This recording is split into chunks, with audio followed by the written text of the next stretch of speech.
ભારતીય ટીમના ઓલરાઉન્ડર ખેલાડી હાર્દિક પંડ્યા સોમનાથ મહાદેવના દર્શનાર્થે પહોંચ્યા હતા। તેમણે સોમનાથ મહાદેવની પૂજા અર્ચના કરી। દરમિયાન તેમણે મહાદેવના જલાભિષેક કરી, સોમેશ્વર મહાપૂજા અને ધ્વજ પૂજા કરી। સમગ્ર દેશમાં IPL 2024નો ક્રેઝ ચાલી રહ્યો છે। તમામ ટીમો ટ્રોફી જીતવાને લઈને પ્રયત્નો કરી રહી છે।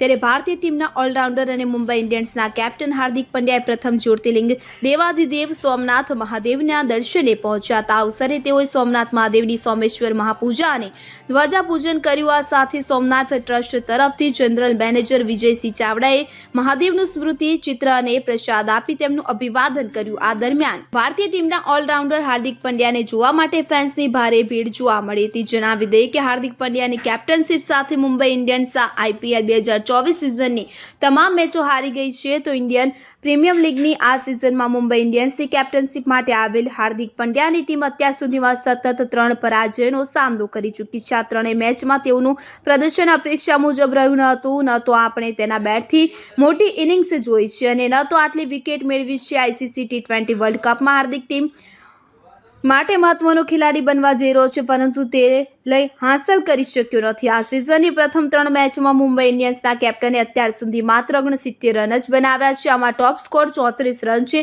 જે તેણે રાજસ્થાન રોયલ્સ સામેની છેલ્લી મેચમાં બનાવ્યો હતો। જો 3 મેચમાં બોલિંગની વાત કરીએ તો 7 ઓવર બોલ કર્યા બાદ તેના ખાતામાં માત્ર 1 જ વિકેટ છે। 10.85ની ઇકોનોમી સાથે 76 રન આપ્યા છે।